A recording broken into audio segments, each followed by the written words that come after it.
नमस्कार, स्वागत है आप सभी का अपने एक और नई वीडियो के अंदर। और आज हम पढ़ने वाले हैं जो अपने टॉपिक शुरू किया था विद्युत धारा, उसी के अंदर क्लास 2 के अंदर ओम का नियम।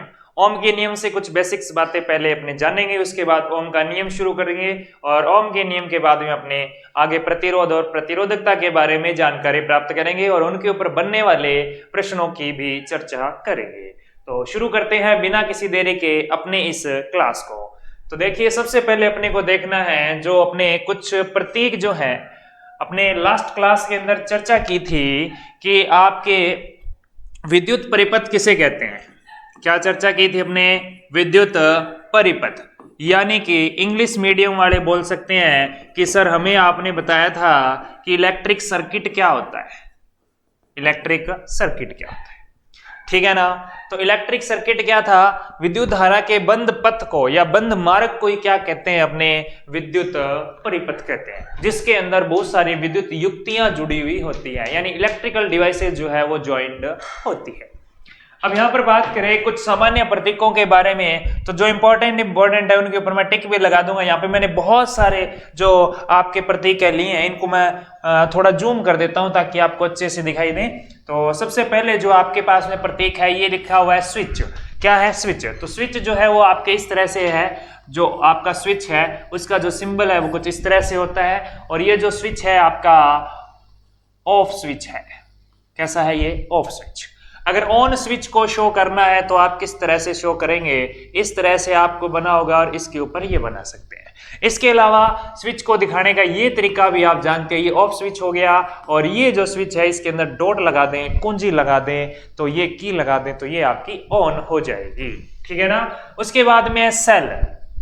तो सेल में क्या होता है? एक बड़ी लाइन होती है, एक छोटी लाइन होती है। बड़ी धनावेशित, छोटी ऋणावेशित होती है, यानी धनावेश को शो करती है और वो ऋणावेश को शो करती है। जस्ट उसके बाद में बैटरी। बैटरी क्या होती है? दो या दो से अधिक सेलों के संयोजन को क्या कहते हैं? बैटरी कहते हैं। क्या कहते हैं? बैटरी। तो यहां पे देखिए, बड़ी लाइन, फिर छोटी लाइन, फिर बड़ी लाइन, फिर छोटी लाइन। और एक चीज और, यहां पे इस छोटे को इस बड़ी से ऐसे मिलाना होता है, लेकिन पहली बड़ी और पहली छोटी नहीं जुड़ेगी और बाद वाली बड़ी और ये लाइन भी नहीं जुड़ेगी। इसमें कितने सेल है आपसे पूछे तो एक और एक दो सेल है। ये बात क्लियर।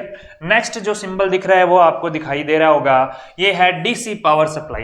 अगर आपको इस तरह से डॉट आपको दिख रहे हैं तो इसका मतलब ये डीसी यानी डायरेक्ट करंट की पावर सप्लाई को शो करेगा। और अगर आपको बीच में इस तरह से सिंबल शो करे, इस तरह से आपको शो हो, तो ये जो आपको दिखाई दे रहा है ये आपके एसी पावर सप्लाई को शो करेगा। यानी कुछ ऐसे डिवाइसेस घरों के अंदर अपने कोई भी डिवाइस लेके आते हैं, कोई भी इलेक्ट्रिक करंट से चलने वाली मशीन लेके आते हैं, तो उसके ऊपर आपको सिंबल मिलेगा, या तो ये मिलेगा या आपके पास में ये मिलेगा। अगर ये है तो ये किससे चलेगी? एसी से। अगर ये है तो ये चलेगी डीसी से, ठीक। आगे है लाइट बल्ब। बल्ब को शो करने का एक तरीका तो ये है, इस तरह से आप दिखा सकते हो, या फिर आप बल्ब को इस तरह से भी शो कर सकते हो। ये ऑफ बल्ब है, ऑन है तो इसके ऊपर ऐसे डॉट डॉट लगा देते हैं। उसके आगे है पोटेंशियोमीटर। पोटेंशियोमीटर ज्यादा यूज नहीं होता है, ज्यादा यूज होने में अपने स्विच हो गया, फिर सेल है, बैटरी अपने याद रखना है, एसी पावर सप्लाई का सिंबल याद रखना है, फिर ये एलडीआर है। एलडीआर आपके ज्यादा यूज होने वाली डिवाइस नहीं है, ये अपने हाई लेवल जो आपके फर्स्ट ग्रेड या आपके जो कॉलेज लेक्चरर हैं उसके अंदर इस तरह के सिंबल पूछे जाते हैं, यहाँ नहीं आएंगे।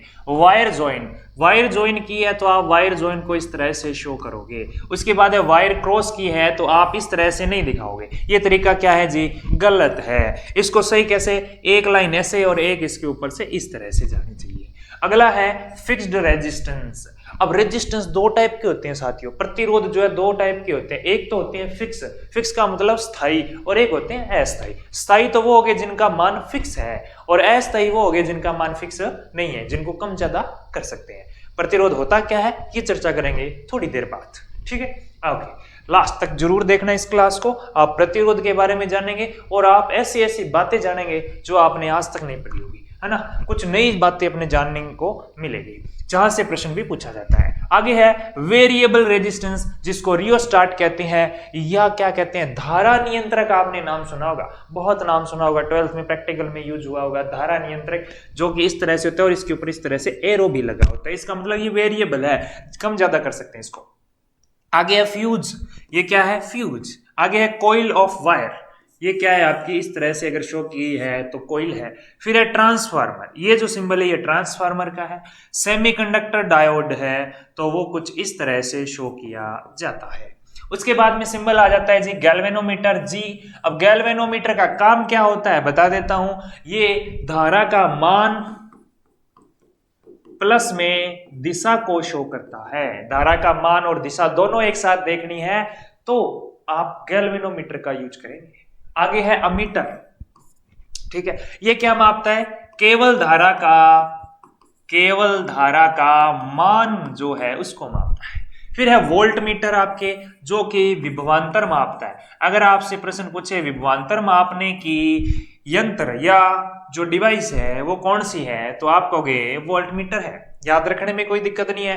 विभवांतर वोल्टेज, मात्रक वोल्ट, और जो आपका यंत्र है, मशीन है, डिवाइस है, वो है आपकी वोल्ट मीटर। आगे देखिएगा टू वे स्विच, यानी कि ये स्विच जो है ये आपका टू वे स्विच है, यानी ऊपर ऑन करोगे तो ऊपर वाला सर्किट बन जाएगा, नीचे ऑन करोगे तो नीचे वाला सर्किट। ये है अर्थ कनेक्टर, यानी आप भू संपर्क अगर किसी को करना है, यानी भूमि से अगर जोड़ रहे हो, यानी जो भी आपका आवेश है वो भूमिगत करना है तो ये काम आएगा। कैपेसिटर, सेल में तो एक बड़ी और एक छोटी लाइन होती है, ये तो आपका सेल होता है। अगर आपने कैपेसिटर बनाना है तो दोनों लाइनों को बराबर बना दो, ये कैपेसिटर है। आगे है थर्मिस्टर, ये आपकी यूज होने वाली नहीं है, छोड़ दो इसको। आगे है बेल, ये आप याद रख सकते हो, बेल के लिए इस तरह से डी बनाना है और डी को 2 वायर से कनेक्ट करना है। तो ये कुछ अपने सिंबल थे जो बेसिक सिंबल जो अपने काम में आते हैं। इनमें काम आने में अगर अपने ज्यादा इंपॉर्टेंट देखें तो आपको switch, cell, battery, AC power supply, उसके बाद में बात करें वायर जॉइंट, और उसके बाद बात करें तो फिक्स्ड और variable resistance, fuse, coil of wire, transformer, diode, just galvanometer, ammeter, volt meter, और अर्थ कनेक्टर और कैपेसिटर। बस इतने से आपको सिंबल जो है बेसिकली विशेष ध्यान देना है इन पे, बाकी एक बार तो सबको आपने देखना ही है। तो ये हो गए अपने सिंबल। अब चलते हैं अपने आज का जो मुख्य चर्चा का बिंदु रहने वाला है, वो है ओम का नियम। भाई साहब अच्छा सा है, कोई दिक्कत वाली बात नहीं है, ओम का नियम ज्यादा टफ नहीं है। देखो पहले आपने पढ़ा विद्युत धारा को और विद्युत विभवांतर को, अब तक इन दोनों के बारे में कोई संबंध अपने को पता नहीं है, इनके कोई रिलेशन, इनकी कोई रिश्तेदारी अपने को नहीं पता है, न इनकी रिश्तेदारी के बारे में अभी तक अपने पढ़ा है। इन दोनों की रिश्तेदारी करवाने के लिए एक व्यक्ति आएगा और उस व्यक्ति का नाम है जॉर्ज साइमन ओम। उस बंदे का नाम है जॉर्ज साइमन ओम, और ये व्यक्ति जर्मनी का रहने वाला है। याद रखने का सिंपल सा, जैसे जॉर्ज और जैसे जर्मनी, कोई दिक्कत नहीं है। और कब आए ये व्यक्ति, ये भाई साहब आए 1827 में। कब आए, 1827 में। इन्होंने कहा कि मैं आपको एक नई चीज बताता हूं, और वो नई चीज है, आपने विभवांतर पढ़ा है, आपने विद्युत धारा पढ़ी है, लेकिन इन दोनों की रिश्तेदारी नहीं पढ़ी। इन दोनों की रिश्तेदारी मैं बताता हूं क्या है, यानी इनमें संबंध क्या है, सिंपल सी बात है। तो उन्होंने कहा जब किसी भी तार की भौतिक अवस्था क्या रहे, स्थिर रहे, किसी भी तार की भौतिक अवस्था, अब आपके माइंड में आएगा भौतिक अवस्था क्या होती है, जैसे ताप हो गया, दाब हो गया, ये जो आपकी अवस्थाएं होती है ये भौतिक अवस्थाएं हैं। तो ये सारी अगर नियत रहे तो जो उस तार के सिरों पर जो विभवांतर है वो उस तार में प्रवाहित विद्युत धारा के समानुपाती होता है। यानी कि मान लो ये तार है, जूम करके दिखाई है मैंने, ठीक है। अब ये ए पॉइंट है और ये बी पॉइंट है। विभवांतर की परिभाषा क्या पढ़ी थी, याद करो थोड़ा सा, कल ही पढ़ी है अपने नेक्स्ट पहले वाली वीडियो जो इससे पिछली वीडियो थी उसमें पढ़ी है। तो उसमें कहा था दो बिंदु, ए बिंदु हो गया और ये बी बिंदु, इन दोनों के बीच में आवेश जो है ए से बी तक ले जाने में किया गया कार्य यानी वर्क डन जो है वही आपका क्या होता है, विभवांतर होता है। तो यहां से यहां तक आवेश को ले जाने में किया गया कार्य किसके समानुपाती होगा, इस तार में जितना करंट फ्लो हो रहा है उसके समानुपाती होगा। समझ गए, यानी किसी भी तार की भौतिक अवस्था स्थिर रहे तो उस तार में प्रवाहित विद्युत धारा उस तार के सिरों पर उत्पन्न विभवांतर जो है वो समानुपाती होता है उस तार में प्रवाहित विद्युत धारा के, यानी V समानुपाती I। ये आपको रिलेशन याद रखना है। अब जब भी समानुपाती आता है ना तो इसको नहीं रखा जाता, इसको बराबर में बदला जाता है। जब भी बराबर में बदला जाएगा तो एक नियतांक आता है, इसको बदल दिया बराबर में, नियतांक आएगा R और साथ में आ जाएगा I। वी का वी, आई का आई, और समानुपाती की जगह क्या क्या चीज आती है? जब भी इसको हटाया जाता है, एक तो आता है इक्वल का चिन्ह और प्लस में आता है एक कांस्टेंट। कांस्टेंट बोल दो या फिर आप नियतांक बोल सकते हो। हिंदी मीडियम वाले क्या बोल सकते हैं जी? नियतांक। ठीक। अब यहां पर ये आपका जो फॉर्मूला है, ये जो समीकरण बन गई वी आर आई, वी विभवांतर है, आई विद्युत धारा है, ये आर एक नया अपने पास में सिंबल आ गया। आर क्या है आपका? आर आपका प्रतिरोध है। आर आपका प्रतिरोध है। क्या है साथियों? प्रतिरोध। ठीक है। आर क्या है? प्रतिरोध, या इसको कहते हैं नियतांक। क्या कहते हैं? नियतांक। नियतांक का फिक्स नाम है क्या है? प्रतिरोध। अब ये प्रतिरोध जो है किन पर डिपेंड करेगा? वी और आई पे डिपेंडेंट है। किस पे? वी और आई। इन दोनों का जो अनुपात है वो किसके बराबर होगा? प्रतिरोध के बराबर होगा। और प्रतिरोध जो है, इसकी अगर अपने परिभाषा की बात करें, प्रतिरोध यानी इसको इंग्लिश मीडियम वाले क्या बोलते हैं भाई? रेजिस्टेंस बोलते हैं। क्या होता है रेजिस्टेंस? प्रतिरोध। धारा के मार्ग में आए अवरोध या उत्पन्न बाधा को ही प्रतिरोध कहते हैं। यानी आवेश को एक बिंदु से दूसरे बिंदु तक ले जाने में जो भी बाधाएं उत्पन्न होती है, उन बाधाओं का जो मान होता है, उन बाधा को प्रतिरोध कहते हैं। ये किसने बताया? जॉर्ज साइमन ओम। ठीक है जी, ओके। अब जो रेजिस्टेंस है, अगर इसी सूत्र से V बराबर आर आई है, इसी से R का फॉर्मूला बनाना हो तो आप कहोगे V अपॉन आई बन जाएगा। हाँ या ना बोलो? बिल्कुल, कमेंट बॉक्स में लिख के बताओ ये बात समझ में आई या नहीं, है ना। अब यहां से अगर मैं कहूं R का कोई ना कोई क्या होगा? मात्रक यानी यूनिट होगा। और वो यूनिट क्या होता है? इसके एक यूनिट तो यहां से बना सकते हैं अपने, लेकिन इसका ऐसा यूनिट डायरेक्ट जो पूछा जाता है वो है ओम। इसका मात्रक क्या है? ओम। लेकिन पेपर में ऐसे ओम लिखा हुआ नहीं मिलेगा। इसका क्या मिलेगा आपको? चिन्ह मिलेगा। और इसका चिन्ह कुछ इस तरह से होता है। ये जो आपको सिंबल दिख रहा है ना, इस सिंबल को क्या बोलते हैं? ओम। क्या बोलते हैं? ओम। ठीक है। और ये किसका मात्रक है? आपके प्रतिरोध का मात्रक है। बात समझ में आ गई होगी। प्रतिरोध का सूत्र R बराबर V बटे आई होता है। समझ गए बात को? अब एक चीज और, अगर आपकी वायर सेम है, सेम वायर में पहले करंट I था और विभवांतर V था, अगर यहां करंट I डैश आ जाए, विभवांतर V डैश हो जाए, तो क्या R बदलेगा? तो आपका जवाब होना चाहिए नहीं बदलेगा। नहीं बदलेगा। क्यों? क्योंकि ये तो अनुपात पहले से फिक्स है। अगर जितना V बढ़ेगा उतना I भी बढ़ेगा। यानी समानुपाती का मतलब होता है करंट बढ़ाओगे तो विभवांतर भी बढ़ेगा, अगर करंट घटाओगे, रेड्यूस करोगे, तो विभवांतर भी रेड्यूस होगा यानी कम होगा। ये बात आपने अपनी खोपड़ी में सेट रखनी है। क्या? कि I बढ़ाने पे V बढ़ेगा, V बढ़ाओगे तो I बढ़ेगा, I घटाओगे तो V घटेगा, या V घटाओगे तो I घटेगा। क्लियर है बात? समझ गए ना? तो ये आपका जो रिलेशन है, ये किसने दिया? ओम ने दिया।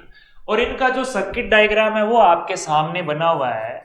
सर्किट डायग्राम में अपने क्या क्या है, एक तो यहाँ पे आपको ये सिंबल दिख रहा होगा। अभी अपने चर्चा की कि एक बड़ी लाइन, एक छोटी, फिर बड़ी, फिर छोटी, एक साइड माइनस, इस साइड प्लस। ये सेल था, दो सेलों को जोड़ के क्या बन जाता है? सेलों के संयोजन को कहते हैं बैटरी। क्या कहते हैं? बैटरी। ये आपके पास में मैंने अभी बताया क्या थी? कुंजी, स्विच जिसको कहते हैं। उसके बाद में ये जो आपके सिंबल है RH यानी रियोस्टेट बोलते हैं, या इसको हिंदी में बोलते हैं भाई साहब धारा नियंत्रक। क्या बोलते हैं? धारा नियंत्रक। नेक्स्ट ये जो दिख रहा है A फॉर एप्पल नहीं है, ये A फॉर अमीटर है। A for ammeter. और क्या बच गया sir? V for volt meter. V for volt meter. और ये क्या है? R। ये R जो है ये प्रतिरोध है। R क्या है? प्रतिरोध वायर है। कोई भी तार ले लो वो प्रतिरोधी होता है। सिंपल सी बात है। ऐसे नहीं है कि आपको इस तरह से मुड़ा हुआ मिलेगा, नहीं, ये दिखाने का तरीका होता है। सिंपल सी तार है यानी उसके अंदर प्रतिरोध ऑटोमेटिक ही होता है। ठीक, बात समझ में आ गई। एक चीज यहाँ पे इंपॉर्टेंट है, जो ये आपके प्रयोगशाला जो होती है, लैब जो होती है, उसके अंदर जो वायर यूज करते हैं वो किसकी बनी होती है? किसकी बनी होती है? वो आपके कॉन्स्टेंटन नाम का एक पदार्थ है उसकी बनी हुई होती है। ठीक है, मिश्र धातु है एक टाइप की, मिश्र धातु की ही बनी होती है, क्योंकि धातु जो होती है वो डायरेक्ट अपने इतना ज्यादा लोड अपने नहीं शो करती है, इसलिए जो है ऑलमोस्ट जो है मिश्र धातु की बनाई जाती है, क्योंकि इनकी ताप धारण करने की क्षमता भी क्या होती है, ज्यादा होती है। ठीक है, ये बात आपको समझ में आ गई होगी। एक बार कमेंट बॉक्स में एग्रीड जरूर कर दें। ठीक, नेक्स्ट देखो, ओम के नियम के अंदर ही अपने क्या पढ़ा, V बराबर R आई आ गया। ठीक है, और अपने ये देख लिया जो R था उसका फॉर्मूला होता है V अपॉन में I, और जो R है इसका जो मात्रक है वो होता है ओम, और जिसको दिखाने का तरीका ये होता है। ये बात समझ गई ना। अब क्या है, ये ओम जो है अपने अगर एक ओम की परिभाषा लिखनी हो, किसकी, एक ओम की, तो आप क्या करोगे, 1 वोल्ट बटे 1 एम्पियर लिखोगे या नहीं लिखोगे। कैसे बनाया सर आप बताओ ना कैसे। आर का मात्रक ओम होता है, वी का मात्रक वोल्ट होता है, आई का मात्रक एम्पियर होता है, सब में एक एक लगा दिया, कोई फर्क पड़ेगा क्या, नहीं पड़ेगा। तो अपने क्या कहेंगे, यदि किसी तार में 1 एम्पियर विद्युत धारा प्रवाहित करने पर उसके सिरों पर विभवांतर का मान 1 वोल्ट हो तो प्रतिरोध का मान 1 ओम होगा। क्या होगा, 1 ओम होगा। ये बात आपने याद रखनी है। कोई दिक्कत समस्या हो तो कमेंट में आप लिख सकते हैं। ठीक है, ओके, ये हो गया ओम का नियम। अब बात करते हैं इसके ऊपर, जो मेन क्वेश्चन बनेगा वो बनेगा यहां से, प्रतिरोध की निर्भरता। प्रश्न आता है कि निम्न में से प्रतिरोध निर्भर करता है, किस किस पे निर्भर करता है। तो प्रतिरोध किस किस पे निर्भर करता है, पहली बात आपने जो ध्यान रखनी है, प्रतिरोध निर्भर करता है तार की लंबाई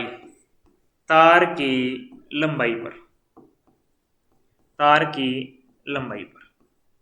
दूसरा निर्भर करता है तार के अनुप्रस्थ काट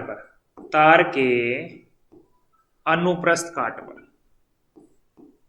ठीक है, तीसरा निर्भर करता है तापमान पर, टेम्परेचर पर, और चौथा निर्भर करता है पदार्थ की प्रकृति पर। यानी तार किसका बना हुआ है, पदार्थ की प्रकृति पर निर्भर करता है। तो इन 4 बातों पे आपका कौन निर्भर करता है, इन 4 बातों पे आपका प्रतिरोध यानी R निर्भर करता है। अब तार की लंबाई की अगर बात करें तो तार की लंबाई के प्रतिरोध समानुपाती होता है, और तार के अनुप्रस्थ काट के व्युत्क्रमानुपाती होता है। अब अनुप्रस्थ काट यानी कि तार की एक तरह से मोटाई कह सकते हो आप, ये लंबाई होगी जैसे ये वायर है तो, और ये इसकी क्या हो गई, मोटाई हो गई। ठीक है ना, अनुप्रस्थ काट के तो व्युत्क्रमानुपाती और इसकी समानुपाती, इन दोनों से क्या बन जाएगा, R समानुपाती L बटा A बन जाएगा। हाँ या ना बोलो। अब यहां से अगर अपने वही बात समानुपाती का चिन्ह हटाएं तो एक बराबर आएगा और एक नियतांक आएगा, तो यहां से R बराबर रो L बटा क्या आ जाएगा, A आ जाएगा। अब यहां पे रो क्या है, अब आपको ये जो सिंबल बना है इसको क्या कहते हैं, रो कहते हैं, और रो जो है इसको क्या कहते हैं, प्रतिरोधकता। क्या कहते हैं, प्रतिरोधकता, या इसका एक नाम और है विशिष्ट प्रतिरोध। दूसरा नाम क्या है, विशिष्ट प्रतिरोध। इंग्लिश में क्या बोलते हैं इसको, इंग्लिश में क्या बोलते हैं, प्रतिरोध को तो बोलते हैं रेजिस्टिविटी, और इसको बोलते हैं स्पेसिफिक रेजिस्टेंस। ठीक है, ये आपको बात समझ में आ गई। रो क्या है, प्रतिरोधकता है। अगर प्रतिरोधकता का फॉर्मूला बनाना हो तो ये A भाग में है तो R के क्या आ जाएगा, गुणा में, और ये गुणा में है तो कहां चला जाएगा, भाग में। तो ये जो फॉर्मूला बन गया ये किसका बन गया, विशिष्ट प्रतिरोध या प्रतिरोधकता का बन गया। ठीक है, अब आप कहोगे सर मात्रक तो बताओ इसका। मात्रक देखो, आप समझदार बच्चे हो, है ना, साथी जो है वो समझदार हो आप देखो भाई, यहां से R का मात्रक लिखो, क्या होता है, ओम होता है। यहां से A का मात्रक क्या होता है, A फॉर एरिया यानी क्षेत्रफल, और क्षेत्रफल मीटर स्क्वायर में होता है। ये लो, चिपका दिया आपने। नीचे क्या है, भाग में लंबाई, लंबाई का मीटर होता है। अब आपको ये जो है स्किल बहुत पुरानी है काटने की, तो काट दिया, क्या बच गया, आप कहोगे ओम बच गया और 1 मीटर बच गया। तो ओम मीटर किसका मात्रक होता है, विशिष्ट प्रतिरोध या प्रतिरोधकता का मात्रक होता है। ये मात्रक अपने को याद रखना है। ओम मीटर किसका मात्रक है, विशिष्ट प्रतिरोध या प्रतिरोधकता का। और प्रतिरोध का मात्रक पूछे तो क्या है, ओम है। क्या है, ओम है। ये बात समझ गए होंगे। अब एक चीज यहां से देखो, R बराबर V अपॉन आई है, यहां से ओम, V का मात्रक क्या है, वोल्ट, I का क्या है, एम्पियर। तो यहां से 1 ओम की परिभाषा भी बना सकते हो आप। क्या होगी, यदि किसी तार में, वैसे बता दिए मैंने, दोबारा बता रहा हूं, 1 एम्पियर करंट प्रवाहित करने पर, या ये कह सकते हो किसी तार में 1 एम्पियर विद्युत धारा प्रवाहित करने पर उसके सिरों पर 1 वोल्ट विभवांतर है, तो उस तार का प्रतिरोध 1 ओम होगा। ये 2 बार क्वेश्चन आ चुका है, ध्यान रखें इसको। अधीनस्थ बोर्ड ने अलग अलग परीक्षाओं में पूछा है, 3rd ग्रेड में नहीं पूछा, अलग अलग एग्जाम में पूछा है, तो हो सकता है आपके आज। ठीक है, ये मात्रक आप अच्छे से याद करके रखें।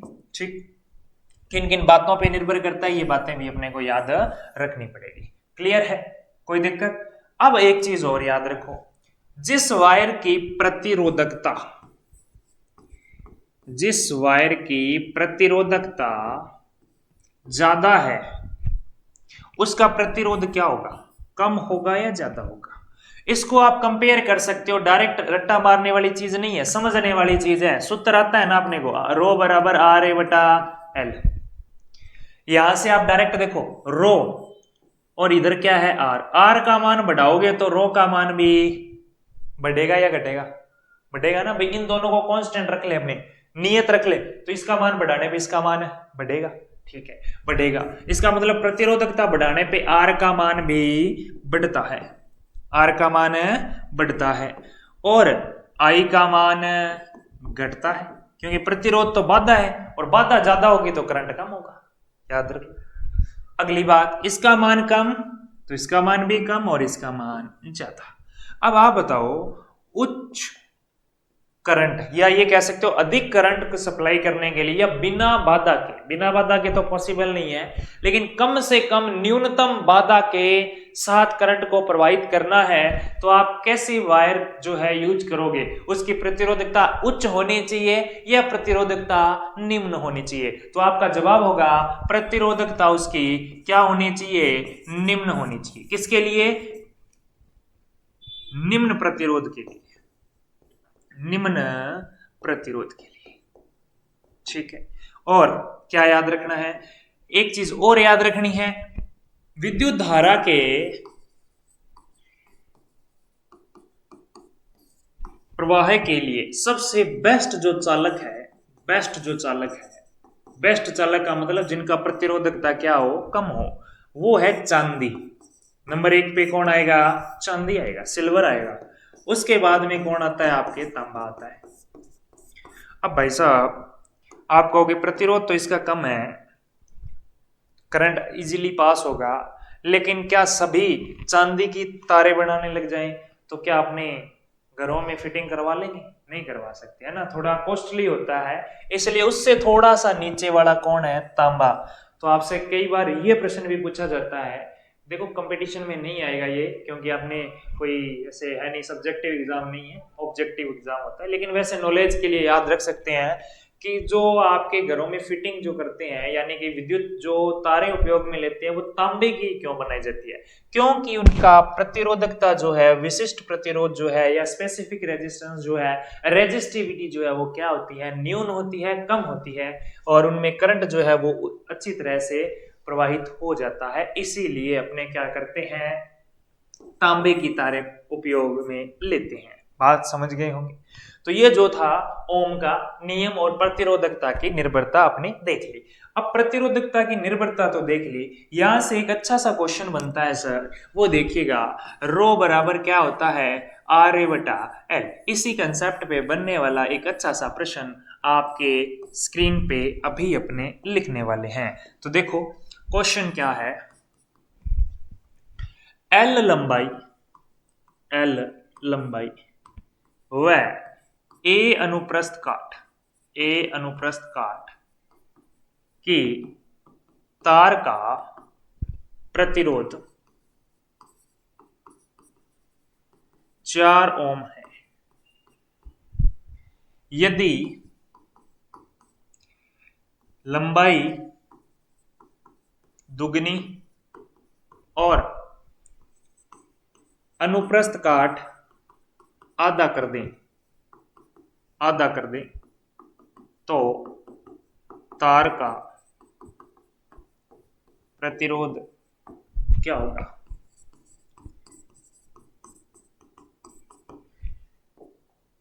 तो इसका जो सॉल्यूशन है वो देखो क्या होगा। क्वेश्चन में बोला है एल लंबाई, यानी अपने पास में केस कितने बनेंगे? 2 केस बनेंगे। कितने केस बनेंगे? 2 केस। फर्स्ट केस देखो आप, लंबाई कितनी है? एल है और बाद में लंबाई दुगनी कर दी यानी 2L होगी। पहले अनुप्रस्थ काट कितना है? ए है और बाद में क्या हो गया? आधा हो गया, मतलब A डिवाइड बाई 2 हो गया। पहले R कितना है? प्रतिरोध कितना है? ये तो क्या हो गया? आपके अनुप्रस्थ काट हो गया। और R कितना है? पहले आपके 4 ओम है। कितना है? 4 ओम है, 4 ओम। और बाद में जो R है वो आपने ज्ञात करना है, इसको R डैश लिख लेते हैं, ठीक है। यानी इसके कहने का मतलब पहले आपके पास में ये तार थी आपके पास में जिसकी लंबाई L है और अनुप्रस्थ काट ये वाला जो एरिया है वो ये है। बाद में क्या किया आपने? अनुप्रस्थ काट जो है उसको दुगना कर दिया, यानी इस तार को खींच लिया तो पतली हो गई और लंबी हो गई। ये कह रहा है लंबाई तो क्या होगी अब? 2L होगी और अनुप्रस्थ काट है वो क्या हो गया? A/2 हो गया। अब यहाँ केस क्या क्या बन सकता है? वो वायर को खींच सकता है, वो वायर को दबा सकता है। दबाएगा तो लंबाई आधी हो जाएगी और जो आपके अनुप्रस्थ काट है वो दुगना हो जाएगा। दुगना भी कर सकता है, 1/4 भी कर सकता है, 4 गुना भी कर सकता है, 8 गुना भी कर सकता है, वो इसकी मर्जी है। बस इस क्वेश्चन से आप समझ लो क्वेश्चन को अटेम्प्ट कैसे करना है। अब आपके कितना गुना ही आ जाए आप उसको आसानी से सॉल्व कर लोगे। यहाँ एल था आपके, देखिएगा स्क्रीन पे अपने क्या है, ये कंडीशंस दी हुई है। तो आप बताओ क्या आपने क्या आपने वायर चेंज की है? वायर चेंज नहीं की तो क्या उसकी प्रतिरोधकता या विशिष्ट प्रतिरोध चेंज होगा? क्या नहीं होगा। तो इसका मतलब इस केस में रो का मान और इस केस में रो का मान, रो यानी विशिष्ट प्रतिरोध का मान क्या होगा? बराबर होगा। बराबर होगा तो भाई साहब देखो क्या बनने वाला है, रो बराबर रो, यानी रो पहले का और रो डैश दोनों क्या रहने वाले हैं? यहाँ रो मान लो, यहाँ रो डैश मान लो, और दोनों क्या रहेंगे? बराबर रहेंगे। सेम प्रकृति का पदार्थ है, उसी वायर को अपने किया है। तो रो का मान क्या होता है? RA/L होता है। तो पहली कंडीशन में रो R का मान कितना? 4 है और गुणा A का मान कितना है? A ही है और L का मान L है, बराबर। रो डैश बाद की कंडीशन लगानी है तो बाद में R का मान तो R तो निकालना है, R डैश है, और बाद में L की जगह कितना आएगा? L की जगह तो आ जाएगा 2L और A की जगह आ जाएगा, A की जगह कितना आ जाएगा? A/2। कोई दिक्कत परेशानी नहीं है, मान ही रखना है और कुछ नहीं है। बाद में सॉल्व कर दो। इसको सॉल्व कैसे करेंगे? L से L टाटा बाय बाय, कटोगे। A से A कट गया, क्या बच गया आपके पास में? इधर तो 4 बच गया और इधर बच गया R डैश बटे 4 बच गया। तो ये 4 जो है ये भाग में इधर आएगा तो गुणा में, तो ये बन गया 4 गुणा 4 बराबर R डैश। मल्टीप्लाई कर दो कितना आएगा? R डैश का मान आपको 16 ओम आ गया। तो इस तरह से कर सकते हो आप। एक केस छोटा सा और लेते हैं, आप अच्छे से समझ लोगे इससे। देखो अब की बार क्या किया मैंने, पहले की कंडीशन वही रहेगी, R A और R का मान तो 4 ओम है, A का A है और L का L ही रहेगा, L ही रहेगा। पहली कंडीशन में L ही रहेगा, यानी ये केस फर्स्ट है। सेकंड केस में क्या हुआ कि R का मान R डैश का मान निकालना है आपने, और A की जगह हो गया 2A और L की जगह हो गया L/2। लंबाई आधी हो गई अब की बार। इस केस में क्या करोगे? रो बराबर रो डैश, वही कंडीशन लगानी है। रो पहले का क्या आएगा? RA/L। इधर भी फॉर्मूला लिख लेता हूं मैं एक बार, फिर मान रख देते हैं अपने। अब देखो ध्यान से, R का मान कितना है? पहले 4 है, A का मान कितना है? A ही है और L का मान L ही है। बाद में R का मान R डैश निकालना है अपने को। A का मान कितना है? 2A है। कितना है? 2A है। और L का मान कितना है? L/2 है। L नीचे आएगा और बटे में 2 जो है वो कहाँ जाएगा? ऊपर। तो ये कुल मिला के कंडीशन ये बन गई 4A/L बराबर में R dash 2A × 2 divide by L।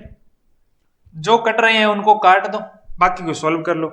A L cut गया, यानी ऊपर ए है, यहां भी ए है, एल से एल कट गया, बच क्या गया आपके पास में 4 बराबर आर डैश 2 गुणा 2, ये कितना आएगा 4, आर डैश गुणा 4, ये 4 गुणा में इधर आएगा तो भाग में 4/4 बराबर क्या हुआ बोलो आर डैश, काट दो इनको, कितना आया 1 ओम, क्या देगा 1 ओम, ये आंसर आ जाएगा आपके पास। क्लियर है? आप 2-3 क्वेश्चन खुद करके देख सकते हो प्रैक्टिस से, आप इन क्वेश्चन को सॉल्व करके आप कमेंट बॉक्स में आंसर लिखोगे। सबके लिए पहली कंडीशन ये रहेगी, सेकंड कंडीशन मैं आपको बता रहा हूं, आर डैश आपने निकालना है, ए की जगह 4a आ गया और एल की जगह l/4 आ गया, यहां आर डैश आपने निकालना है, इसकी जगह 4a ही है और इसकी जगह भी 4l है। ये 2 क्वेश्चन जो है आपने सॉल्व करने हैं और कमेंट के अंदर आपने आंसर लिखने हैं। ठीक है, मैं चेक करूंगा आप कितने सीरियस तरीके से पढ़ रहे हो, अगर सीरियस तरीके से पढ़ रहे हो तो ये क्वेश्चन जरूर सॉल्व करके कमेंट में आप लिखोगे। ठीक है ना, तो ये बात आपको समझ में आ गई होगी। नेक्स्ट अपने चलते हैं प्रतिरोधों का संयोजन।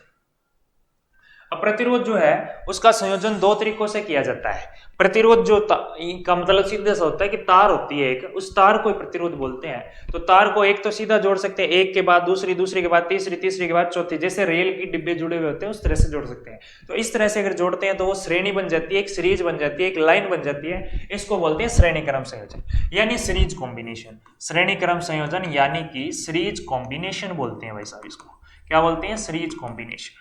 ठीक है, और जो आपके क्या करें, एक वायर ऐसे है, उसके बाद उसके नीचे दूसरी वायर आई, फिर तीसरी नीचे आई, यानी इस तरह से अगर जोड़ें अपने, इस तरह से अगर वायर को जोड़ते हैं तो वो कौन सी कॉम्बिनेशन होता है, वो आपका पैरेलल कॉम्बिनेशन यानी पार्श्व क्रम समांतर क्रम संयोजन होता है, पैरेलल कॉम्बिनेशन।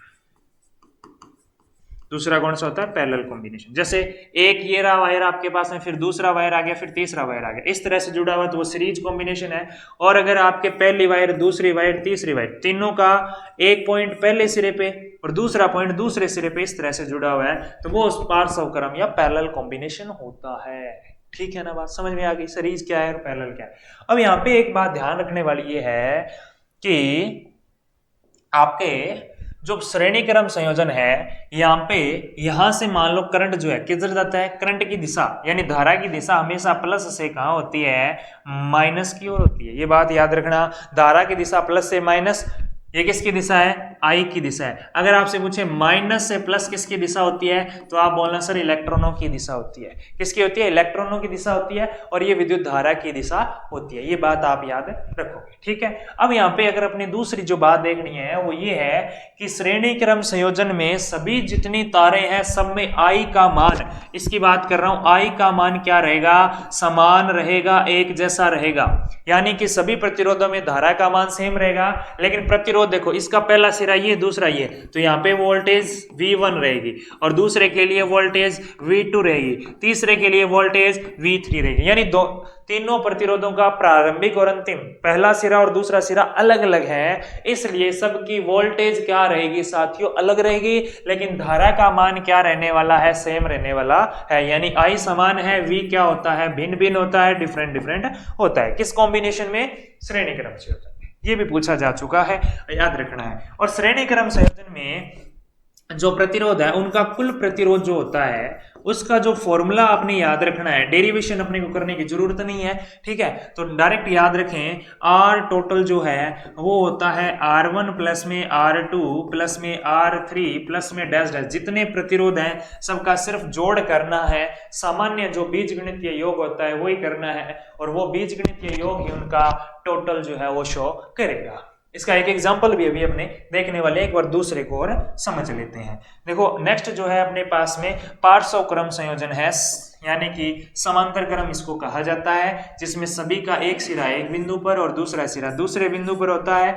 इसका मतलब इसका पहला सिरा और इसका दूसरा सिरा तीनों का क्या है, सेम पॉइंट से बंधा हुआ है, तो इनकी वोल्टेज सेम रहती है। समांतर क्रम में क्या सेम रहता है, वोल्टता क्या रहती है भाई साहब, वोल्टेज क्या रहती है, समान रहती है। लेकिन करंट देखो, यहां से करंट आया, कुछ इधर चला गया, कुछ इधर चला गया, कुछ इधर चला गया, तीनों में अलग अलग जा रहा है। इसका मतलब समांतर क्रम में जो धारा होती है वो क्या होती है साथियों, भिन्न भिन्न होती है। वोल्टता सेम, धारा भिन्न भिन्न। और इसमें क्या था, धारा सेम थी, वोल्टता भिन्न भिन्न होगी। ठीक है, ये बात आपने याद रखनी है। और इसका जो फॉर्मूला है टोटल रेजिस्टेंस का वो रहता है 1/R टोटल बराबर 1/R1 plus 1/R2 plus 1/R3 plus 1/R4 plus में जितने भी हैं उनको इस तरह से आपने जोड़ना है। याद रख लो, कोई दिक्कत वाली बात नहीं है, इस तरह से आप संयोजन कर सकते हो। जब क्वेश्चन प्रैक्टिस करेंगे तब आपको कुछ छोटी छोटी ट्रिक्स भी मैं अप्लाई करके दिखाऊंगा कि उनसे आप आसानी से आंसर जो है कम टाइम में निकाल सकते हो। अभी तो अपने सिर्फ फॉर्मूला देख रहे हैं, मेथड देख रहे हैं, थ्योरी पढ़ रहे हैं, है ना। तो चलते हैं नेक्स्ट। ये अपने फॉर्मूला देख लिया, इसका R बराबर R1 R2 R3 और इसका सिंपल बीजगणितीय योग होता है और इसका 1/RT बराबर 1/R1 plus 1/R2 plus 1/R3, इस तरह से जितने प्रतिरोध जुड़े हुए हैं उनको आप जोड़ सकते हो। अब अपने एक छोटा सा क्वेश्चन करते हैं जो आपके एग्जाम में आ सकता है, उस लेवल का एक क्वेश्चन करते हैं। जैसे सबसे पहले एक श्रेणी क्रम का करते हैं इजी सा, फिर अपने एक समांतर क्रम का, और फिर इन दोनों का जुड़ा हुआ मिला जुला रूप करेंगे। ये ए हो गया और ये बी पॉइंट हो गया, इसका प्रतिरोध 3 ओम है, इसका प्रतिरोध 2 ओम है, इसका फिर से 3 ओम है। आपको बताना है कि इन ए और बी बिंदु के मध्य टोटल प्रतिरोध कितना होगा। तो देखो क्या करोगे, सबसे पहले तो पहचान करनी है श्रेणी क्रम है एक समांतर क्रम है। आपका कोई श्रेणी क्रम है और ये R1 है, ये R2 है और ये क्या है R3 है, R1 R2 और R3 है। तो ये श्रेणी क्रम है, श्रेणी क्रम का फॉर्मूला R बराबर R1 R2 R3, यहां टोटल लिखते हैं तो क्या आएगा 3 + 2 + 3 कितना आ गया 3 2 5 3 8, ये टोटल आ गया। श्रेणी क्रम सिंपल है, कोई दिक्कत नहीं है, सीधा जोड़ना है सबको। समांतर क्रम आ जाए तो क्या करेंगे, समांतर क्रम आ जाए तो क्या करेंगे, कोई दिक्कत नहीं है, कोई सा भी क्रम आ जाए, थोड़ा अच्छा सा देते हैं आप।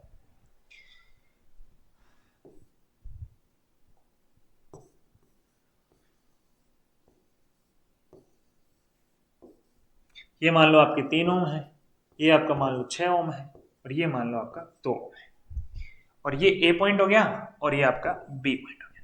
आपको करना क्या है, टोटल टोटल निकालना है। क्या निकालना है, टोटल निकालना है।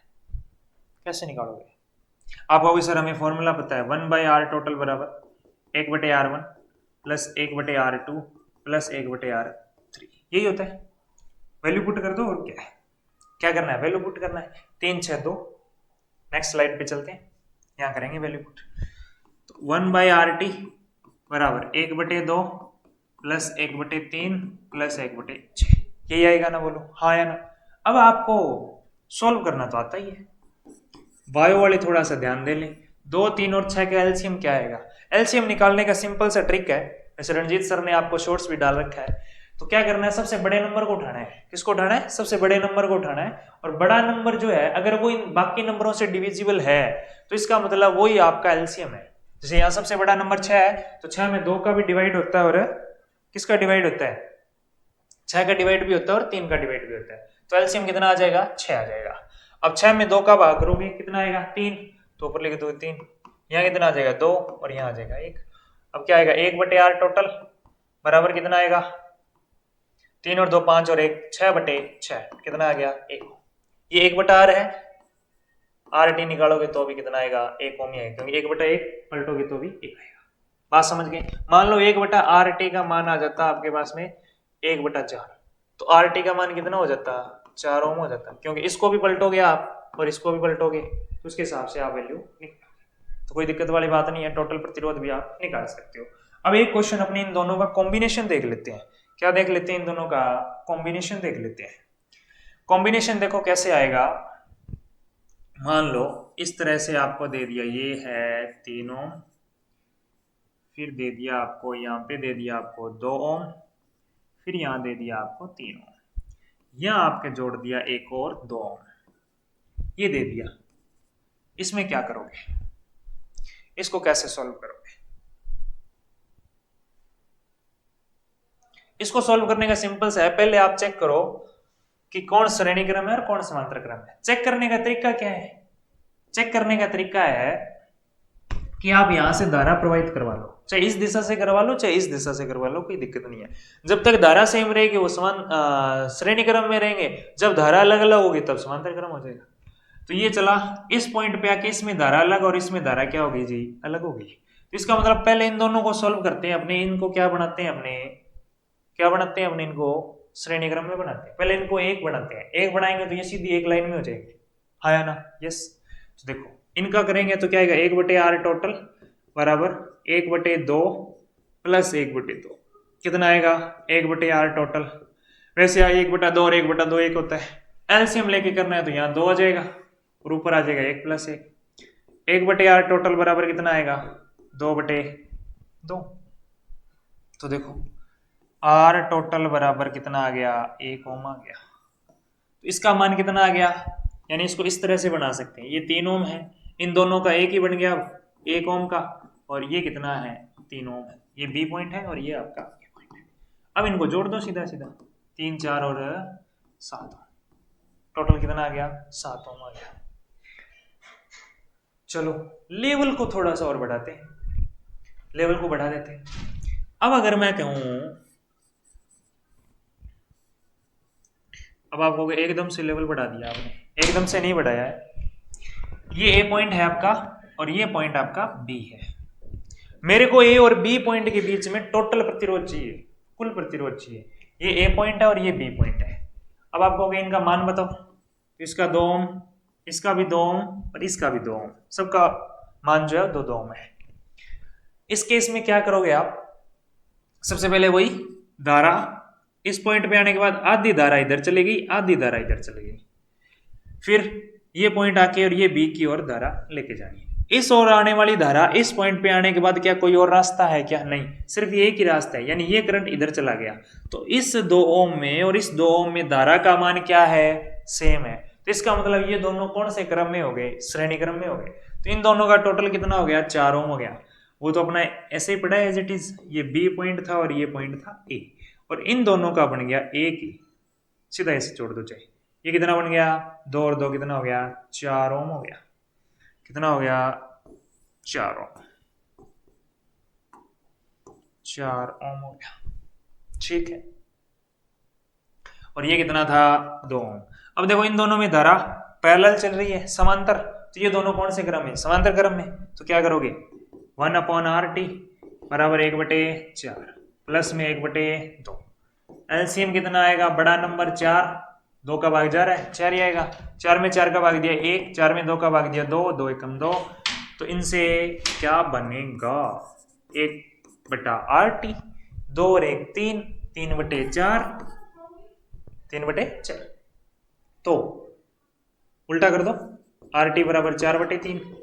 4/3 का मतलब क्या होता है, 1.33 होता है क्या, ये ओम में आएगा आंसर। क्लियर है, इस तरह से आप सॉल्व कर सकते हो, ठीक है ना।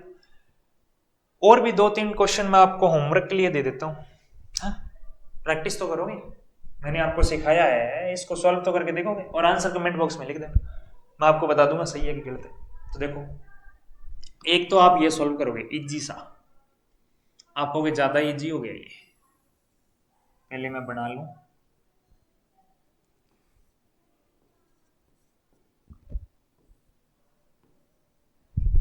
ठीक है।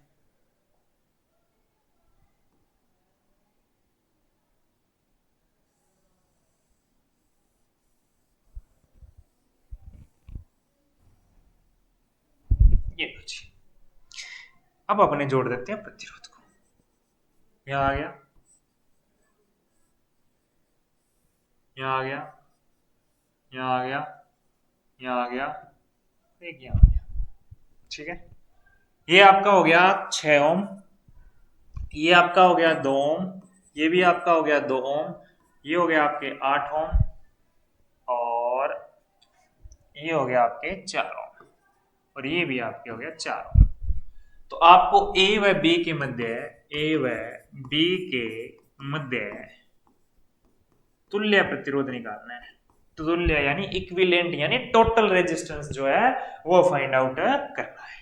और दूसरा देखो, दूसरा इससे भी इजी दूंगा मैं आपको, ठीक है।